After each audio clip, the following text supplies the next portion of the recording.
mati lampu, gelap kan, semua nggak ada tahu. Terus tiba-tiba adik saya teriak, Uni, apa? Kok terang itu Alkitabnya Bang? Katanya ada adik, suami saya juga bawa adik satu, namanya itu dulu kan masih lajang dia, masih nama dia dipanggil. Itu Alkitab Bang Nunut, ada cahaya katanya. Ada Alkitab, kan ada gambar salibnya tuh di kulitnya, di kulit Alkitab itu kan ada salib. Jadi saya tetap, saya habis menikah, suami saya sebulan sesiap menikah dia udah ke gereja. Cuma kami berprinsip dua agama pun nggak apa-apa. Saya tetap Islam, dia ke Kristen, nggak, bagi saya nggak, kami nggak masalah, nggak mempermasalahkan agama lagi kan. Cuma dia nggak bisa terimanya aja. Kalau saya udah malam Senin sama malam Jumat tuh dia nggak bisa kerja. Ya, salam sejahtera untuk kita semua. Kembali berjumpa dengan kami di channel ini. Saudaraku, pada kesempatan ini kita akan mendengarkan sebuah kesaksian dari seorang wanita muslimah yang kini dipilih oleh Tuhan untuk menjadi pengikut Kristus. Penasaran dengan bagaimana proses Tuhan memilihnya? Mari kita sama-sama tonton video kesaksian berikut ini. Karena saya seorang orang Minang, Padang pesisir. Di sini saya ingin membuat kesaksian buat Tuhan. Bukan ada maksud saya untuk membuat keluarga atau saudara saya merasa terhina, tapi saya hanya ingin bersaksi kepada Tuhan atas kebaikan Tuhan yang telah saya terima di sepanjang hidup saya sebagaimana saya ada hari ini. Ceritanya begini, tahun 1992 kayaknya, itu saya kan waktu sekolah kan jauh dari kampung, jadi kami kos kan. Jadi waktu mau pulang ke kampung lalu balik lagi, saya ada di situ lereng, ada kan kalau mau ke kampung lewat lereng-lereng bukit. Jadi pas di situ saya ngelihat di lereng bukit itu ada ular besar, ngelihat ke saya gitu. Jadi saya lihat, loh, ular besar, dalam hati. Cuman pas ngomong gitu mulut saya serasa ditampar gitu. Jadi saya diam sampai di kos. Saya langsung tidur. Cuma saya udah nggak tahu lagi, udah nggak sadar.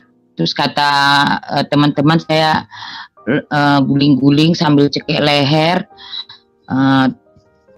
lidah saya sampai terjulur keluar, cekek leher gini, sampai rame yang megangin, nggak ada yang bisa megangin. Itu sampai ibu-ibu kos pun udah kalang kabut. Mereka panggil orang pintar, keluarga, dia panggil kakak saya juga yang ada dekat situ. Mereka pun menunggu hari siang, lalu saya diantar pulang lagi ke kampung. Sesampai di kampung, saya diobatin sama kakak saya. Katanya cuma kakak saya yang bisa ngobatin saya, karena saya pun udah nggak bisa ngomong lagi. Jadi kalau lalu kakak saya, ya mungkin kepercayaan di kampung seperti itu dulu. Jadi dia dilawan nggak bisa, terpaksa keluarga saya mengikutin apa yang diinginkan sama yang masuk itu. Dia bilang, ini aku roh apa nenek moyang kamu, katanya. Terus ditanya sama nenek saya, kenapa kamu datang, katanya. Dia bilang gini, waktu dia masuk ke badan saya, dia bilang gini, iya, saya datang ke sini, saya sudah tidak suka dengan keadaan zaman kalian ini. Sudah terlalu banyak dosa yang kalian perbuat, katanya. Sudah terlalu banyak pelanggaran yang kalian lakukan, katanya. Jadi saya datang untuk mengingatkan, katanya. Jadi kalau untuk mengingatkan banyak dosa yang datang, yang kami buat. Kenapa harus menyiksa? Terus dia bilang, ya karena saya harus mengikuti apa yang dia mau. Jadi saya bisa di situ harus rajin sholat, terus tidur di tempat tidur. Kalau dia datang itu tidur di tempat tidur yang serba putih, bantal putih, semuanya harus putih. Terus ada bunga-bunga wangi-wangian gitu. Itu dia mau. Habis itu dia bilang, kalau setiap malam Senin malam Selasa sama Kamis malam Jumat itu dia datang. Jadi sesudah diokein sama keluarga, kalau oke lah kalau kayak gitu, terus apa maunya, terus kita ikutin maunya. Jadi kalau dia datang, siapin semua tempat yang serba putih, ada Al-Quran, terus saya duduk sambil ngaji gitu. Keluarga juga heran karena saya kurang pintar ya, kalau soal ngaji gitu kurang pintar lah. Cuman waktu kemasukan gitu, suara saya katanya bagus. Pokoknya jauh beda lah dengan apa saya ada gitu. Habis itu nanti orang sekampung datang, minta obat gitu, maunya berobat, mintalah siapa yang sakit gitu datang, nanti mereka minta obat, dikasih obat. Habis itu tapi saya memang dia bilang mau nurunin ilmu gitu kan, biar saya pintar ngobatin. Saya bilang saya masih kecil, saya nggak mau jadi kalau di kampung namanya dulu itu dukun ya, jadi dukun. Saya nggak mau jadi dukun, saya bilang saya masih mau sekolah. Tapi dia keluarga kami nggak tahu cara mengatasi dia biar jangan masuk, nggak tahu, karena memang kata nenek saya ini memang udah nenek moyang kami gitu kan, karena di keluarga kami memang kenyataannya ada abang saya juga yang suka seperti saya juga gitu, suka lupa, kadang sampai kayak orang gila, jalan sana jalan sini gitu. Ada juga udah meninggal karena tersiksa seperti itu, karena nggak mau menerima ilmu yang dia mau turunkan. Terus itu abang sepupu saya, 2 orang memang udah meninggal kan, cuma dia bilang sama saya kalau saya nggak mau menerima kan satu macam cara untuk bisa saya diperalat dia gitu, untuk bisa jadi apa dia gitu. Kami abang-abang saya yang satu nggak ada keturunan, yang satu ada keturunan, cuman dia gila, kayak orang gila lah gitu kan. Dan sampai hari ini masih ada satu lagi abang saya yang masih, ya kita pikir dia gila, cuma gilanya itu ada hari-harinya. Terkadang kita pikir dia masih normal, rupanya tahu-tahu dia nengok orang, orang itu udah dipukulin gitu. Dia mukul orang mau, cuman sekarang ya udah jarang mukul karena udah bergantung dengan obat sekali sebulan itu disuntikan, kata kakak saya begitu, disuntikan ke dia jangan gila gitu. Jadi terus saya bertahan, cuma dengan keadaan seperti itu saya kan nggak mungkin sekolah lagi kan. Setiap hari Senin sore saya harus pulang ke kampung, malam dia datang, pagi nanti saya balik lagi sekolah, kadang terlambat kan. Hari Kamis nanti pulang lagi sore, Jumat malam Jumatnya dia datang, semua kamar peralatan sudah disiapin, bunga 7 rupa, Saya masih ingat, saya masih suka makan kembang itu. Kalau dia datang enak aja, rasanya manis gitu. Tapi kalau saya normal gini, saya jijik lah ya, pahit, belendir ya.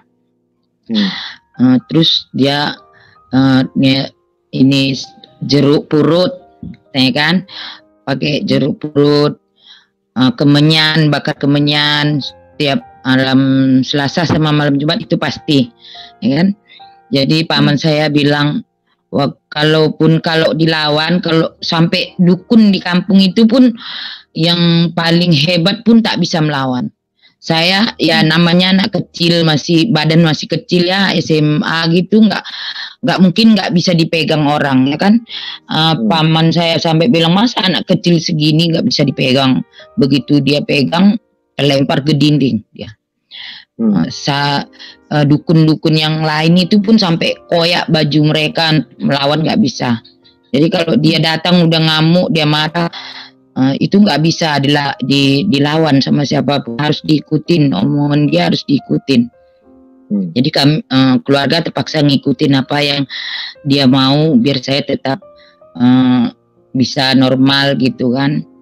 Habis itu keluarga paman saya ngajurkan, udahlah kamu berhenti sekolah, gak usah sekolah, kursus jahit aja katanya kan. Saya bilang saya nggak suka jahit, saya nggak hobi jahit, saya nggak mau. Tapi ya mungkin inilah suatu jalan Tuhan ya. Tak berapa lama kemudian saya ketemu kembali sama mantan pacar saya ini, sekarang suami saya, karena kami memang dipisahkan dari mulai awal ketahuan pacaran, dipisahkan sama keluarga. Kemudian dia pun habis kontrak kerja, dia pun berangkat ke tempat lain. Habis itu kami ketemu kembali, ada orang yang pulang ke kampung, keluarga. Dia bilang, ini mantan kamu ada di rumah saya katanya. Terus saya kirim surat ke dia. Saya bilang saya sakit, saya ceritakan kayak mana keadaan saya. Habis itu dia datang, berhubung keluarga, saya tahu pasti keluarga nggak suka kan. Walaupun dia bilang dia mau masuk Islam, keluarga memang dia nggak akan percaya keluarga saya, karena kakek saya kan ustadz. Jadi nggak mungkin untuk itu. Kalaupun dia mau, itu paling kata paman saya, orang Batak rata-ratanya gitu katanya, dia nggak akan mau katanya. Jadi saya ambil sama kakak saya ada itu kakak saya mendukung, karena dia yang mengobatin saya kan, lagian karena kondisi keadaan keluarga ya, orang tua yang di merantau kan, bapak saya ke Malaysia, jadi untuk sekolah pun nggak mungkin. Kata kakak saya, ya udahlah kau pergi aja lah katanya, kalau dia udah ajak. Karena dia bilang kalau untuk kedepannya saya nggak tahu, katanya kalau kamu mau sekolah ya sekolah, tapi kalau kamu mau ikut saya ya ayo ikut katanya. Ya saya nggak tahu entah kenapa ya, kakak saya udah saya siapin tas saya, masukin baju saya ke dalam tas. Terus paginya dia berangkatkan saya naik bus. Kami langsung ke Palembang. Habis itu dia kerja di Martapura. Di situ ada kakak sepupu lah, satu kampung juga. Di situ kami tinggal. Habis itu mama saya sama paman saya datang dari kampung. Kami disuruh nikah lah kan, diurus ke KUA. Jadi suami saya bilang iya, dia masuk Islam pun nggak apa-apa, karena sejarah katanya kakek dia pun dulu Islam katanya, jadi nggak ada masalah katanya. Kakek saya masuk Kristen sesudah bapak saya lahir katanya. Jadi saya walaupun kayak gitu ya, namanya udah terlanjur kawin lari gitu ya terpaksa dia pun mau terus nikah. Tapi penyakit ini terus setiap malam malam Selasa sama malam Jumat itu pasti. Jadi suami saya ini sabar dia mengobatin saya, tapi dia nggak pernah mau ngikutin apa yang diminta sama yang masuk ini. Dia nggak membuat kayak keluarga saya, nggak mau nyari bunga, nggak mau cari jeruk gitu. Kalau dia datang dia ambil apa namanya alat sholat itu kan, seperangkat alat sholat itu dia nggak mau kasih, dia bantah, tapi dia berusaha untuk terus mengeluarkan biar bisa keluar dari badan saya gitu. Saya sampai nangis, kadang dia pencetin ujung-ujung kuku gini kan, pencetin sampai nanti dia minta ampun keluar sendiri, nanti dia keluar. Jadi dia bilang nggak ada hubungannya antara orang roh dengan manusia, jadi tolong ditinggalkan katanya. Jadi saya nggak mau istri saya kamu siksa begini. Kalau memang kamu roh yang baik, kamu nggak akan menyiksa katanya. Kalau mau menurunkan ilmu untuk mengobati itu jangan cara tersiksa gitu kan, bisa lewat batin atau kayak mana gitu. Tapi dia gitu, kalau saya nggak ngikutin, saya cekek leher sendiri, sampai kalau dibiarkan sampai 7 dur lidah saya panjang katanya. Nanti kalau ada masalah atau bertengkar gitu ya, nanti saya mau jalan sendiri nanti, nggak peduli jam berapapun. Jam berapapun saya tetap jalan. Jadi ini kepala dijodotin ke dinding, nggak terasa sakit. Padahal dinding pun rasa bubuk gitu. Saya masih tetap nggak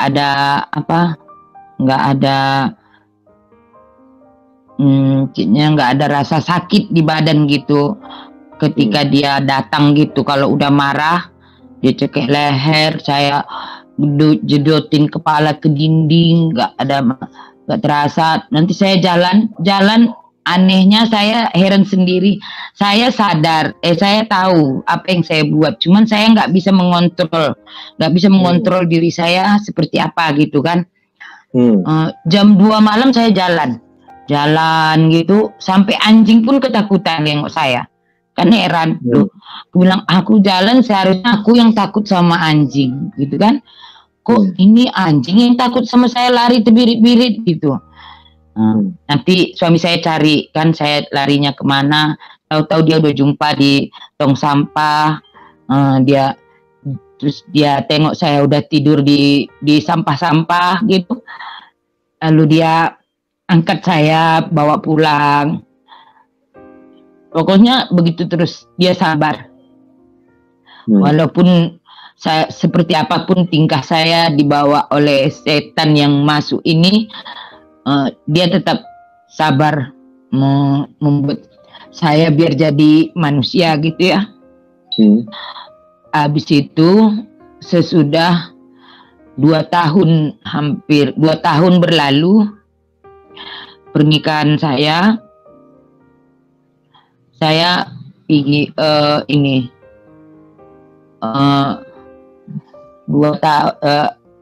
awalnya gini, rumah saya kan gitu ngontrak. Kalau rumah lama dulu kan agak rendah atapnya ya, jadi agak pendek. Jadi di situ waktu itu saya ada bawa adik saya, masih kecil ya, umur 7 tahun. Kami mati lampu ya kan, mati lampu, gelap kan, semua nggak ada tahu. Terus tiba-tiba adik saya teriak, Uni, apa kok terang itu Alkitabnya bang, katanya.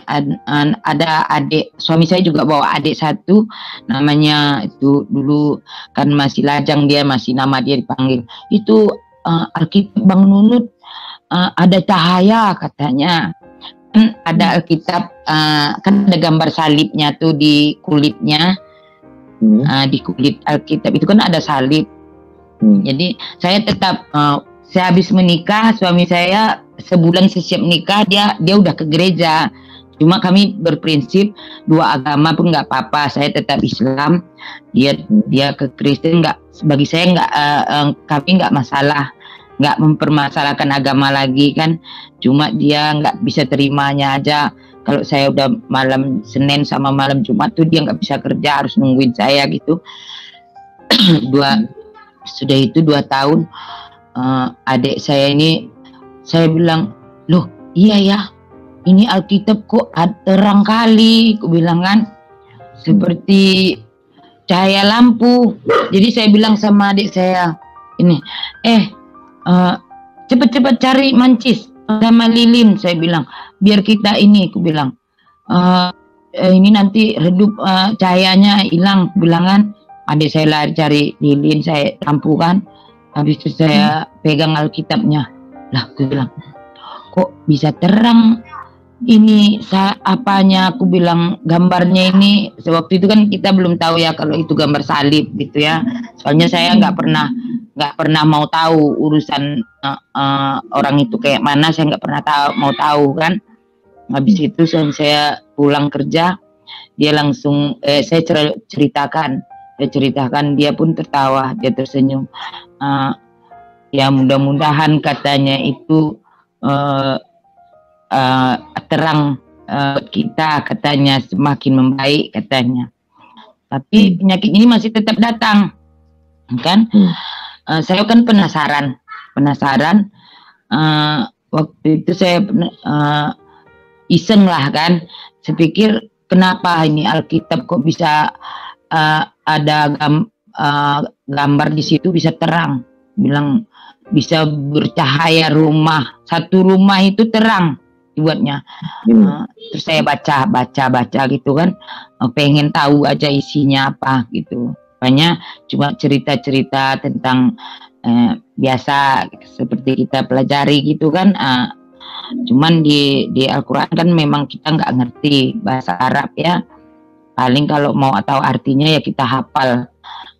Habis itu 2 minggu kemudian saya pun penyakit ini pun kumat kan. Waktu itu malam Jumat, hari Kamis malam Jumat.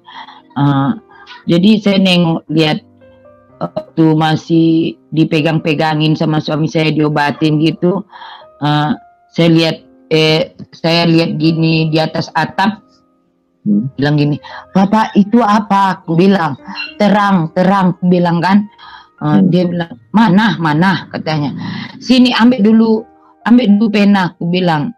Terus spidol, diambillah spidol yang besar itu kan, yang buat papan tulis itu, diambil. Lalu saya pun tulis, katanya gini, saya tulis gini, terus gini. Habis itu langsung saya bilang, saya ngomong, katanya mati kau, udah kutombak kau pakai salib gitu, saya ngomong katanya. Habis itu langsung dia pergi, hilang. Saya sadar, tumbang kan, diambil suami saya di atas tempat tidur itu, diangkat dia ke atas plafon itu kan. Saya bilang, lah itu tadi apa? Coba angkat lagi aku, tadi tulisannya apa? Aku bilang, saya tadi nulis apa? Itulah salib, suami saya, yang kau tulis itu, katanya. Loh kok dia angkat saya lagi, kayak cari lagi tulisan yang di spidol tadi udah nggak ada. Kok aneh, tadi saya kan lihat sendiri, saya tulis, aku bilang itu gambarnya, aku bilang iya tapi kan udah nggak ada. Sampai diambil senter gitu pun juga nggak ada lagi, gambar yang saya tulis tadi itu nggak ada. Saya pengen lihat apa yang saya tulis, bilang, tapi udah nggak ada. Tapi memang ya puji Tuhan, dari situ itulah awalnya. Dari minggu depan malam Selasanya nggak datang lagi. Saya udah biasa aja, udah duduk biasa seperti semula lagi. Nggak bilang tunggu gini, kok kayaknya nggak ada yang menyiksa saya gitu. Biasanya kalau saya masih biasa aja gitu, nggak, dia udah langsung datang. Itu dia begini, seperti ular datang, seperti ular gini. Habis itu dia melilit, Lilit dari kaki, dililit sampai ke leher, di leher. Jadi kepalanya itu gini-gini kan, gini di kepala kan, gini. Jadi kan kita kan ketakutan. Jadi seolah-olah mata saya itu beliak ke atas. Saya pikir saya ngelepasin ular ini kan, tapi orang lihat saya cekek leher sendiri. Nggak ada ular kan, tapi perasaan saya kan ini ular tuh gini-gini di kepala saya. Jadi saya gini-gini ke atas itu, perasaan dia nggak mau lari gini. Jadi saya mau lepasin ini, tahu-tahu leher saya yang saya cekek gitu. Dari situ saya tunggu nggak ada datang lagi, sampai minggu kedua saya juga penasaran sebetulnya kekuatan apa yang disalib itu gitu kan. Cuma saya buka lagi Alkitabnya, terus saya berdoa dulu, saya baca Alkitab, terbuka Yesaya 30 ayat 15 itu. Yesaya 30 ayat 15. Iya, kalau tinggal diam dan tenang, saya akan diselamatkan, kan? Tanpa saya tahu siapa yang menyelamatkan saya, hanya dia sendiri yang datang untuk menyelamatkan saya. Jadi orang gila seperti abang-abang saya gitu kan. Jadi saya pun bilang sama adik suami saya, Dek, besok kamu ke gereja, kenapa? Kakak boleh ikut nggak? Boleh, katanya. Tapi kakak nanti nggak ngerti karena itu bahasa Batak, katanya. Nggak apa-apa, saya pengen lihat aja ibadah kalian itu kayak apa, orang di gereja itu ngapain gitu kan. Ya nanti kalau kakak nggak ngerti kan bisa nanya sama kau, aku bilang. Ayo, katanya. Habis itu saya bilang sama suami saya mau ke gereja. Dia pun ikut, ayo, katanya. Waktu pertama kali suami saya nggak ikut, dia kerja. Pertama kali datang gitu kan, dia kerja. Ya udah saya aja berdua sama adik saya pergi. Habis itu berlanjut minggu kedua, ketiga gitu, ada pengumuman orang belajar untuk biar bisa dibaptis gitu kan. Kita kan belajar dulu 6 bulan. Jadi ada pengumuman seperti itu. Saya langsung aja bilang sama Dek, kakak daftar ya. Loh, kenapa? Nanti kakak nggak takut kan? Ada paman saya di situ di tempat kerja itu di PT. Waktu itu kami tinggal di Martapura, ada PT Irigasi Kombring Ulu. Itu ada paman saya juga yang paling bungsu. Kakak nanti kena marah Uwan, katanya. Enggak, aku bilang. Saya cuma pengen belajar aja, kan kalau belajar belum tentu dibaptis, aku bilang. Oh ya udah, daftarlah, katanya. Terus saya daftar sendiri ke depan sama guru hurianya. Terus kebetulan yang guru hurianya juga orang Jawa, istrinya juga Padang, jadi rasanya cocok lah ceritanya kan. Dia pun pintar lah cara ngajarin saya kayak mana, karena istrinya pun Padang, dia pun bisa bahasa Padang ya. 3 bulan saya belajar, dia langsung bilang, ibu udah bisa dibaptis, katanya. Ibu bisa termasuk cepat ibu belajar, katanya. Bulan 9 waktu itu, ya waktu itu saya udah hamil anak saya yang pertama 6 bulan kan, 6 bulan karena waktu salib itu datang, saya lagi hamil anak saya yang pertama, hamil 2 bulan kan. Hamil 2 bulan. Anak saya yang pertama sebelum yang ini, itu katanya itu dimakan oleh setan itu. Jadi dimakan. Jadi yang pertama mati dalam perut. Karena dia nggak sempat ngambil gitu. Jadi mati dalam perut dan 5 bulan dalam kandungan. Jadi 6 bulan kemudian saya hamil lagi anak kedua itu. Itulah yang salib itu datang karena dia mau ngambil juga. Dia kalau saya ada suami saya gitu, dia takut nanti dia bikin bunga ros itu, bunga ros itu kan dicucuk-cucukkan ke mata saya nanti itu. Jadi ketakutan gitu perasaan saya. Dari situ enggak, ya udahlah, kalau gitu saya daftarlah. Aku bilang saya nggak mau lagi karena udah saya buktikan setelah semenjak malam itu salib itu datang sampai hari ini 4 bulan sudah berlalu, saya nggak pernah menengok lagi dia datang. Paling dia datang lewat mimpi, cuman dia nggak bisa masuk lagi ke badan saya. Dia cuma datang di secara penglihatan gitu. Dia cucuk-cucukkan kembang ke mata saya, ke sini, dekat sini kita kan, dia cucukkan kembang itu bunga ros gitu kan. Jadi saya cuma ketakutan aja. Jadi kalau di rumah itu kayak ketakutan gitu aja, tapi nggak kayak orang stres lagi gitu. Jadi saya bulatkan pikiran saya harus bisa jauh, kalau boleh sejauh-jauhnya dari sini, pikir saya gitu. Terus saya pun dibaptis lah bulan 9. Waktu itu bulan 9 1994 bulan 9 saya dibaptis sampai, dan puji Tuhan ya sampai hari ini saya memang nggak pernah lagi seperti itu. Cuman kalau saya pulang ke Padang, ini kan saya bersandiwara sama keluarga. Jadi kalau saya ke gereja nggak pernah bilang mau gereja, bilang ke pasar gitu kan, belanja. Karena kalau di PT kami kan kalau belanja kan naik mobil keluar, ada mobil PT gitu kan.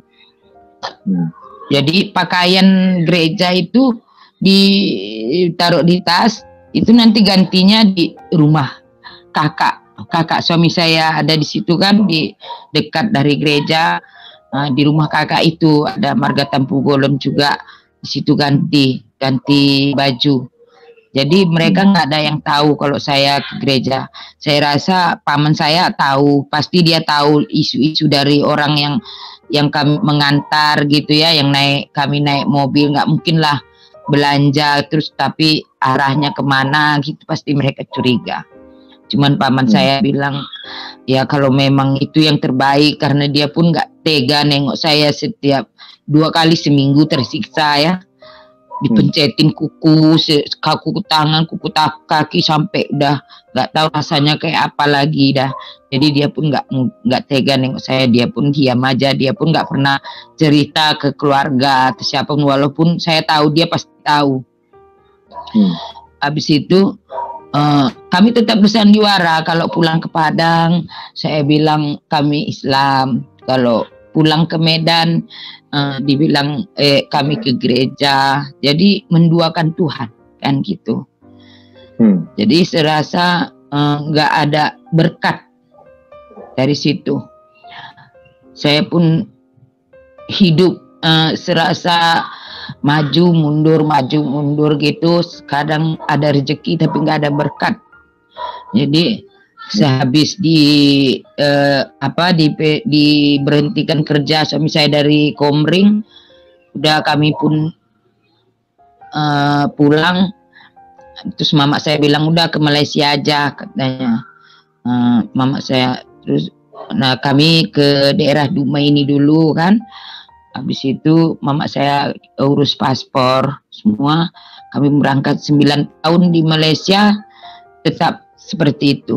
Saya tetap menduakan Tuhan. Cuma saat Lebaran ya, tahulah kita kalau di Malaysia penduduk kampung pun rata-rata di situ orang Padang semua, orang kampung kami semua di situ. Jadi untuk berterus terang itu nggak mungkin. Cuma saya berusaha berdoa terus, walaupun malam tahun baru kami tetap berdoa di kamar berdua gitu kan. Kalau Lebaran ya tetap Lebaran, tetap kalau mama saya ada di rumah tetap puasa sama seperti hari biasa. Mama saya, adik-adik saya tetap ada bersama kami kan. Nggak pernah saya liatin kalau saya ini udah Kristen gitu. 9 tahun berlalu, saya ini mungkin ya itulah jawaban Tuhan ya, liku-liku hidup. Saya pun berprinsip berdoa terus, Tuhan berikanlah aku petunjuk-Mu di mana aku bisa tinggal, di mana nggak ada kata atau omongan karena ada keluarga saya ataupun karena ada keluarga dia. Saya ingin sendiri ingin mendalami apa yang saya imani gitu. Karena pasti setiap orang pasti bilang kalau saya Kristen kan pasti karena ikut suami. Nggak mungkin pasti ada embel-embelnya gitu kan. Aku bilang ya kalau dibilang hidup senang saya nggak juga lah, nggak pernah dibilang hidup senang, nggak, susah juga gitu kan. Ya mungkin saya sadar saya menduakan Tuhan, itu aja. Kemudian kami pun pulang ke Indonesia, mencoba untuk cari hidup di Jakarta karena anak saya yang pertama nggak bisa sekolah di Malaysia karena kelahiran Indonesia kan, nggak bisa sekolah di situ. Jadi saya kirim pulang ke kampung sama paman saya. Habis itu dia sakit, saya bawa lagi ke Medan dekat opungnya. Tetap juga saya nggak tenang, saya terus berdoa. Suatu hari nanti Tuhan pasti satukan kembali kami sama anak-anak saya. Saya ingin sekali besarkan anak-anak saya sendiri gitu. Terus mencoba untuk ke Jakarta cari hidup, 8 bulan di sana nggak juga dapat kerja. Pulang lagi, akhirnya kami pergi ke pulau, ke Tanjung Pinang karena ada sesuatu, adiknya suami saya ada di situ. Jadi kami pun pergi di situ coba untuk hidup. Memang itu murni nggak ada keluarga saya yang situ. Adik suami saya ada di situ, cuman dia di penjara yang harus kami tengok kan, ada anaknya yang harus kami jaga gitu kan. Habis itu mungkin ya itulah jalan Tuhan, seperti apapun penderitaannya di situ, memang disitulah Tuhan berikan aku petunjuk kalau kami harus aku bisa menjalankan hidup saya sebagai orang Kristen di situ. Saya pun mulailah mencari. Kan tadinya saya kan dibaptis di HKBP, cuma saya berprinsip kalau saya udah lahir di HKBP saya nggak ingin kembali lagi ke mana-mana gitu kan. Cuma ya saya sempat juga saya bilang saking sakitnya hidup di situ, penderitaan di situ, saya sempat telepon paman saya. Itu nggak saya pungkiri, saya nggak pernah juga lupakan. Paman saya ini memang dia seorang haji ya, waktu itu dia tinggal di Kalimantan. Saya minta bantuan sama dia, saya bilang saya mau balik ke dia, tempat dia gitu, tinggal tempat dia, kirim ongkos gitu. Dia kirim ongkos cuma 1 juta ya. Terus dia nggak mau diganti, nanti saya ganti. Saya bilang nggak usahlah kau kesini. Dia bilang udah jalani aja di situ katanya. Kalau soal agama, maksud saya gini, kalau saya tinggal sama paman saya otomatis kan kami Islam gitu ya, nggak bisa berkutik lagi gitu karena paman saya di situ haji. Saya pikir, tapi paman saya nggak mau nambahin ongkosnya kurang. Saya bilang, udahlah kau buat aja lah di situ, buat usaha sendiri katanya. Ya udah, saya bilang. Akhirnya kami pun di situ ada orang juga yang baik gitu. Saya dikasih tempat tinggal, gubuk-gubuk ya, puji Tuhan. Di gubuk itu walaupun lantainya cuma tanah, dindingnya ya seng-seng lapuk, Tapi saya merasa damai dan tenang bersama anak-anak di situ, karena saya di situ bisa belajar firman Tuhan, merenungkan semua firman Tuhan. Kemudian Tuhan kirim seorang hambanya, waktu itu pendeta Advent. Dari pendeta Advent inilah saya belajar banyak, baru mulai di situ mendalami Alkitab. Dia datang setiap hari Rabu atau Kamis gitu.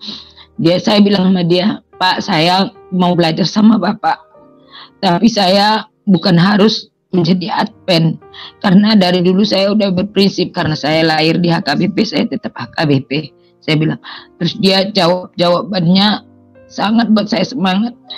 Ibu, selagi ibu mau mendalami firman Tuhan sampai ke ujung langit manapun, saya akan tetap dukung ibu, katanya.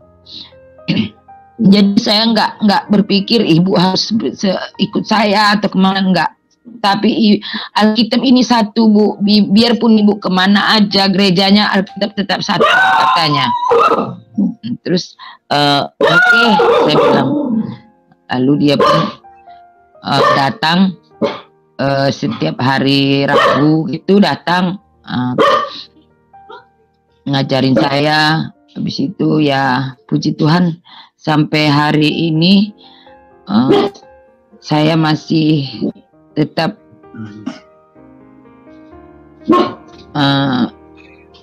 dan saya udah memutuskan di waktu saya masih di Tanjung Pinang, saya baru berani terus terang karena kekuatan Tuhan juga, karena kekuatan Tuhan Yesus, firman-Nya ya satu firman-Nya itu bagi saya sudah cukup untuk menguatkan saya untuk berterus terang, dan tanpa saya pikirkan, tanpa saya inginkan, keluarga saya datang sendiri. Waktu itu tahun 2005 ya, kami udah menyambut tahun baru, kami udah persiapkan semua untuk acara malam tahun baru. Tiba-tiba mama saya telepon, jemput kami ke pelabuhan, katanya.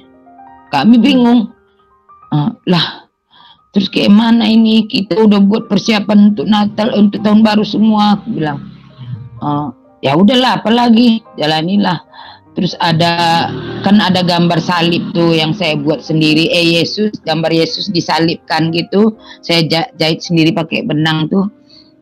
Itu kayak mana, diturunin lah dari dinding. Aku bilang, usah, kata bapaknya. Enggak usah, biarin aja gitu. Lah, tahu-tahu mama saya datang sama kakak saya yang guru, dia guru di kampung, guru agama kan, guru agama. Terus dia kayak mana, udahlah, pasrahlah Tuhan, mungkin inilah kehendak Tuhan, saya pikir gitu. Terus udah jemput dia ke pelabuhan, dia datang, kakak saya datang, dia lihat di dinding itu ada gambar Yesus disalib. Lalu malamnya waktu kami di dapur buat apa, ketupat itu kan, kakak saya tanya saya, kamu udah betulan bulat pikiranmu untuk Kristen, katanya. Saya bilang udah, saya Kristen bukan sekarang aja. Saya sebetulnya dari tahun 94 saya udah Kristen, cuma saya menduakan agama, aku bilang. Jadi hidup saya nggak menentu, bilang kan. Walaupun banyak berkat tapi nggak jelas, habis tak jelas kan. Oh iya, jadi udah mantap pikiranmu ke situ, kata kakak saya. Udah, kau dengar baik-baik ya, kata kakak saya. Kalau kau udah keluar dari Islam, kau masuk Kristen, nanti kau balik lagi ke Islam, kau nggak normal, otakmu gila, katanya. Jadi kalau udah keluar sekalian, katanya. Jangan bolak-balik, katanya. Kau nanti pasti gila, katanya. Aku bilang, aku ini bekas orang gila.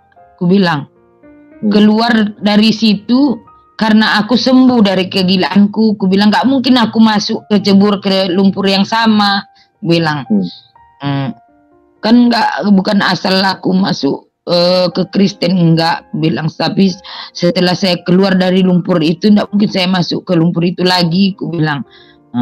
Ya udah, kalau memang udah mantap pikiran ke situ, ya udahlah, jalanilah katanya.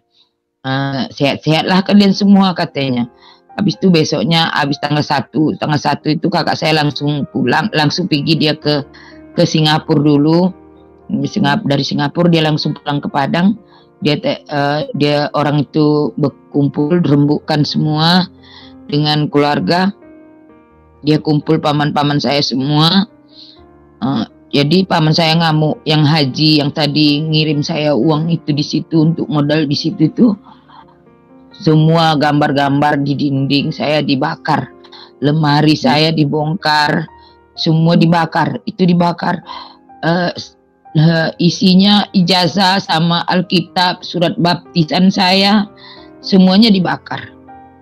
Saya simpan di situ, ada Alkitab, ada surat baptisan anak saya juga. Karena kalau saya pulang kampung, lemari saya ini tetap di situ.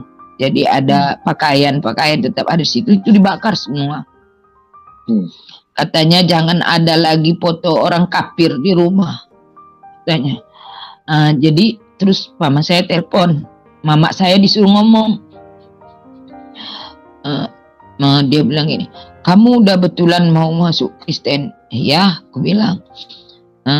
Udah kau pikir matang-matang, saya nggak Kristen sekarang, aku bilang. Saya udah lama, udah dari tahun 94, aku bilang. Jadi betulan kau mau masuk, nggak mau lagi kau pulang kampung, katanya. Kau dengar sini baik-baik ya, katanya. Kalau sekali kau Kristen, kau gak akan bisa pulang lagi ke kampung ini, katanya. Dia bilang gini, saya spontan aja jawab gini, saya bilang, jangankan kalian bilang pulang, aku bilang, apapun yang terjadi sama kau, jangan lagi pernah kau ngadu-ngadu sama kami di kampung ini, katanya. Terus spontan saya jawab, apapun yang terjadi sama saya, aku bilang, mati sekalipun saya di rantau ini, saya nggak akan kasih tahu kalian lagi, aku bilang.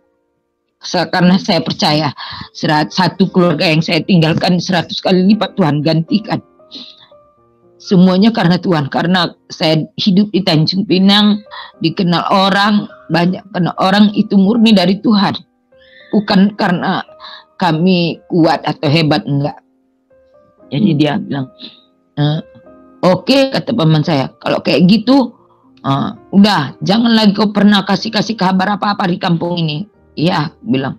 Tapi kakak saya sama adik-adik saya sama mama saya nggak mau memutuskan tali hubungan kami. Habis acara itu katanya mama saya besoknya diam-diam di dapur telepon saya. Sama adik-adik saya juga nggak pernah putus hubungan, mereka tetap teleponan. Saya bilang cuma paman saya ini aja yang nggak bisa terima saya. Terus paman-paman yang lain karena dia paling tua ya, yang adik-adiknya pun ngikut aja terus. Jadi 2007 saya pulang karena mertua saya meninggal, kami bawa dari Tanjung Pinang ke Medan. Saya pulang ke Padang. Nggak ada yang karena paman saya ini udah balik lagi ke Kalimantan, jadi dia nggak tahu. Dia nggak tahu kalau saya pulang, tapi adik-adiknya tetap terima saya, tetap aku pulang ke rumah dia gitu, mereka tetap sambut. Cuman ya nggak semanis yang biasanya gitu, paling diam aja, ya masuk duduk gitu. Cuman yang penting adik-adik saya, mama saya, bapak saya nggak membuang saya. Bahkan bapak saya sendiri bilang, kalau kau nggak bisa pulang ke situ, kau pulang ke rumah ayah. Nggak usah kau pikirkan kemana mau pulang, katanya. Terus adik-adik bapak saya juga semuanya mereka baik. Ya, karena mereka tahu dia baik sama saya bukan karena agama, tapi karena pergaulan saya sehari-hari selama ini kan tetap baik sama mereka. Jadi mereka nggak mau terputus sampai hari ini. Biarpun mama saya semasa hidupnya, mama udah tiada, masa hidupnya masih tetap datang ke rumah saya walaupun bohong sama adik-adiknya. bilangnya di tempat adik saya nomor 4, tapi tahu-tahu dia di rumah saya. Semua di calling adik-adik saya semua. Mama saya bertahun-tahun di depan saya, nggak pernah kami mempermasalahkan soal agama gitu, nggak pernah. Ya. Jadi walaupun sampai hari ini mungkin ya paman saya yang haji ini ya masih belum bisa terima. Jadi dia kalau pas nikah adik saya dulu pernah kami ketemu, dia di kop sama adik-adiknya, nggak boleh ngomong gitu. Udah kita mau ada acara lalu sama orang banyak katanya kan, nggak usah ini, dia diam. Tapi setelah saya merawat adik mama saya kemarin sakit 2017, saya pulang kampung, dia sempat juga masih tetap menghina saya, masih tetap dia enggak mau terima suami saya, anak-anak saya. Saya juga nggak tahu dia pikirannya kayak apa, dia normal atau enggak. Kadang dia nanya baik, kadang dia marah, kadang maki-maki, ya kayak gitu dah. Bu, sekarang masih ada yang ganggu gak Bu, roh-roh itu Bu? Masih enggak, cuma saya jadinya ini seperti saya jadi kayak mana ya, enggak, saya bisa lihat roh. Jadi kayak punya indera keenam gitu kata orangnya. Jadi saya kadang roh halus gitu kan, ada setan gitu gentayangan, saya bisa lihat, saya bisa tahu. Bahkan setan itu sendiri pun kalau mau ngomong sama saya bisa ngomong. Kalau ada orang meninggal gitu, terus ini kayak baru-baru ini saya heran juga. Saya nggak tahu entah ini talenta dari Tuhan atau kayak mana. Tuhan bilang, saya ngelihat ke langit. Ini yang jadi pertanyaan terus di hati saya kemarin. Saya lihat ke langit, di langit itu ada dekat atas gereja ada satu salib, terus di sebelah sana satu, di sini satu. Aku tengok ada 3 salib, bilang di sini, bilang. Dia bilang di hati saya bilang gini, ada orang orang yang anak Tuhan akan dijemput Tuhan gitu. Saya bingung, kok apa yang saya ini seolah-olah saya ini nanti kata itu doa gitu kan. Jadi saya nggak berani ngomong. Tahu-tahu saya memang terbukti 2 hari kemudian, besoknya saya habis melihat salib itu saya melihat dengar ada suami seorang gembala gereja meninggal, terus orang gembala melayani gereja meninggal. Terus ada lagi yang dari gereja lain tuh pas 3 minggu itu pas. Jadi seolah-olah saya jadi kayak ada kebiasaan gitu. Saya juga pernah yang nggak pernah saya lupakan, kadang ada sebuah penyesalan juga. Itu waktu anak saya sekolah, dia kan jauh 20 km naik Honda gitu kan. 2 minggu sebelum terjadi itu saya udah tahu. Saya udah nampak pejam mata gini, saya ngelihat anak saya nabrak mobil. Bilang, tapi saya nggak berani ngomong. Saya lampiaskan ke kesaksian di gereja, nyanyi gitu ya. Saya lampiaskan, tapi nggak pernah saya ceritakan. Karena saya pikir kalau saya cerita, ini pasti dipikir omongan itu jadi doa, kan gitu.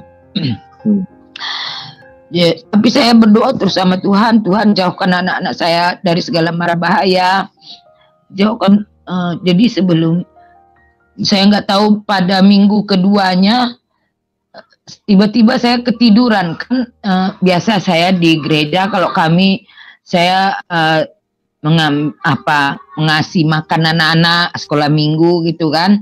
Jadi kalau malam saya suka begadang buat kue, entah makanan apa aja gitu, nanti pagi diantar ke gereja, nanti dikasih anak-anak sekolah minggu pulang gereja, kalau sisa nanti untuk mama-mama pulang untuk habis ibadah gitu. Jadi saya tiba-tiba siap setelah anak saya suruh antar kue ini ke gereja, jam 11 seharusnya kami masuk gereja, tapi saya nggak dibangunin. sama anak-anak saya. Saya bilang, kenapa mama gak dibangunin sampai gak gereja? Aku bilang, tadi mama sampai ngorok gitu, kayaknya kecapean kali katanya. Aku bilang, aku udah takut. Rupanya itulah kata Tuhan, saya mau beli hari Seninnya, kami mau bergerak, mau beli piano ya, karena anak saya minta belajar piano gitu. Iyalah, mama cari nanti ke pasar. Tahu-tahu mau berangkat, udah mau berangkat, siap-siap mau berangkat, datang kawannya kasih kabar, Bu, Leman tabrakan mobil katanya. Tuh langsung saya kaget, saya teringat terbayang mimpi saya itu. Terus sekarang di mana dia? Udah dibawa ke puskesmas. Emang terus pergi kami ke situ nengok, memang ngerikan sekali, kepalanya di sini kan bengkak kayak agar-agar gitu. Terus di ronsen katanya retak kan, retak. Jadi cuma saya kan ditemani pendeta terus kan, Pak pendetanya ikut terus sama ibunya. Terus mau masuk ruang ronsen pun dia sempat muntah. Saya merasa nggak mungkin lagi itu, karena itu udah nggak mungkin, ku bilang. Nah, terus tapi pendetanya ibu yang kuat, harus berdoa. Masuk ke ruang ronsen ibu pendeta aja yang masuk, karena saya rasa udah mau pitam juga. Sampai bapaknya aja nggak sanggup, kan disuruh kompres pakai es gitu kan, menunggu sampai ke rumah sakit besar. Cuma ya terus disuruh mau ke Batam gitu kan, di scan dulu katanya. Datang bapaknya, gak usahlah, bawa aja lah pulang, katanya, kita obatin kampung aja, nanti dioperasi, dibelah kepala anak gila nanti katanya. Bawa, terus bapaknya 2 hari di situ nggak ada respon apa-apa di rumah sakit. Tunggu aja nunggu dokter ahli kepala gitu ya, nggak ada datang, kami bawa pulang. Bapaknya bawa pulang, saya siang malam berdoa, terus sampai rumah kepalanya dibotakin sama bapaknya.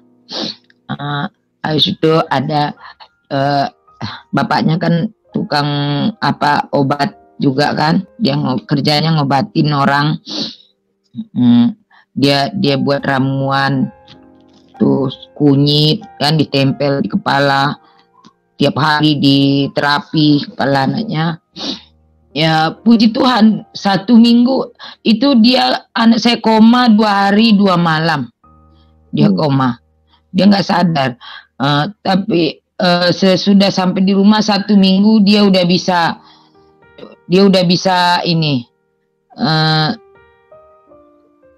2 minggu dia udah bisa sekolah, dia udah pergi sekolah karena mau ujian katanya. Jadi dia bisa ke gereja. Memang itu mujizat Tuhan. Tuhan buktikan kalau saya berserah sama dia, memang Tuhan udah kasih mujizat itu luar biasa. Sampai hari ini saya memang bersukacita. Anak saya masih tetap sehat. Sekarang udah di Jakarta kerja sambil kuliah. Cuma dia sering katanya ngeluh sakit kepala aja, kalau kena panas sakit kepala. Tapi hari ini kami dapat minum obat singse gitu kan, untuk otak gitu. Ya saya puji Tuhan, anak saya sehat. Jadi itu saya rasa dari penyakit itu juga karena penyakit itu atau karena memang talenta dari Tuhan, saya juga nggak ngerti. Tapi saya bisa dapat indera ke-6 kayak gitu. Sekarang masih sehat ya Bu ya, anaknya Bu ya, di Jakarta ya Bu? Usia berapa sehat, sekarang? Pak. 26 Pak. Bulan 12 ini 27. 26 94 dia lahir. Bu, ketika dulu lagi Ibu kerasukan, tadi Ibu bilang Ibu rasanya sadar tapi nggak bisa kontrol diri sendiri gitu Ibu ya? Itu yang dirasakan? Iya, saya tahu, saya tahu, saya tidur di sampah gitu kan, kalau jalan gitu, tapi saya tengok ada semen kayak semen sampah gitu, yang ban sampah itu, di situ ada semen, saya tengok saya tahu ini tong sampah gitu kan, cuma saya takut hati saya itu dongkol kayak mana, saya pokoknya harus tidur lah itu gitu. Ya nyuruh seperti apa. Ibu nggak bisa kontrol ya pada saat itu? Iya, nggak bisa kontrol badan. Cuma saya saat saya cekek leher gitu kan, saya tahu sakit. Saya tahu lidah saya udah rasa nak putus gitu kan, sakit dikeluarin gitu kan, kejulur gitu. Cuma tangan saya tetap gini, nggak bisa. Dia tetap gini, dia ini cekik gini. Jadi kalau ada yang narein, megangin gitu, nggak bisa dikontrol. Terus jadi saya dulu pernah coba diruqyah nggak, Bu? Nggak, karena kakek saya nggak begitu ini. Ceknya nenek saya ada juga sejenis kepercayaan keturunan roh nenek moyang itu, mereka masih percaya. Oh, berarti jadi harus diikutin gitu. Harus diikutin apa yang dia mau gitu. Oh, kepercayaannya begitu ya, harus diikutin ya? Iya, karena harus diikutin karena dianggap itu adalah roh nenek moyang gitu ya? Iya, itu roh. Jadi kan setelah kita belajar dari Alkitab kan, Tuhan bilang kalau memang itu roh yang baik kan dia nggak menyiksa, kan gitu.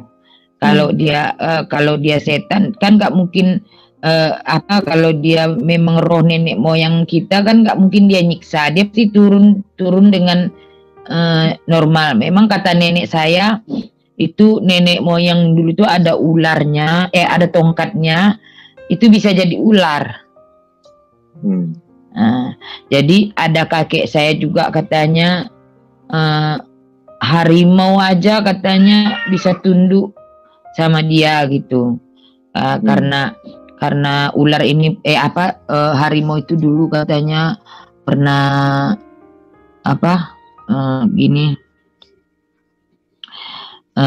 patah kakinya, jadi datang ke tempat nenek moyang itu katanya dibantuin, diurutin. Jadi semenjak itu harimau ini berterima kasih sama kakek saya itu. Jadi kakek saya ini kalau mau jalan kemana aja katanya itu nggak ini diantar harimau itu katanya itu. Jadi nggak pernah pakai kendaraan. Jadi pelajaran pertama yang kita bisa dapat di sini adalah buat teman-teman mungkin yang kena seperti ini juga, soalnya saya tahu ini ibu bukan satu-satunya yang ngalamin seperti ini. Banyak juga sebenarnya di luar sana yang ngalamin seperti ini. Kerasukan sesuatu, ada sesuatu yang di luar kita mengontrol badan, tapi mungkin kayak gitu bilangnya roh nenek moyang lah, bilangnya apalah. Nah, itu semua adalah tipuan ya sebenarnya ya. Itu bukan roh nenek moyang. Itu roh jahat sebenarnya. Roh jahat yang pura-pura menjadi nenek moyang. Betul Ibu ya? Iya. Oke. Nah, kayak tadi juga Ibu jadi karena dianggapnya roh nenek moyang, jadi nggak berani diusir gitu karena dianggap beneran nenek moyang, tapi padahal bukan ya. Iya. Dan juga bukan nggak berani ngusir, Pak. Tapi kalau mereka nggak ikutin apa kata dia, kan dia nyiksa aku. Dia cekek leher sampai terjulur gitu. Terus saya jalan sendiri, tidur di sampah-sampah gitu. Jadi terpaksa diikutin. Terus kalau diikutin itu Ibu tenang aja, diam aja, nggak ngapa-ngapain gitu? Iya, kalau diikutin ya, kalau misalnya saya disuruh ngaji gitu kan, saya disuruh sholat, ya namanya kita anak-anak kan kadang lupa sholat gitu kan, kadang terlambat aja dia juga marah, terlambat sholat aja dia marah. Terus datang ular itu, dia cambuk ulnya tongkatnya itu terus langsung melilit. Ya puji nama Tuhan, demikianlah kesaksian yang kita dengarkan bersama, kiranya memberkati kita semua. Saudaraku, terima kasih juga buat semuanya yang selalu setia dukung dan juga support channel kami. Doa kami selalu menyertai saudara semua. Ya sekali lagi terima kasih dan shalom, sampai jumpa di video-video selanjutnya.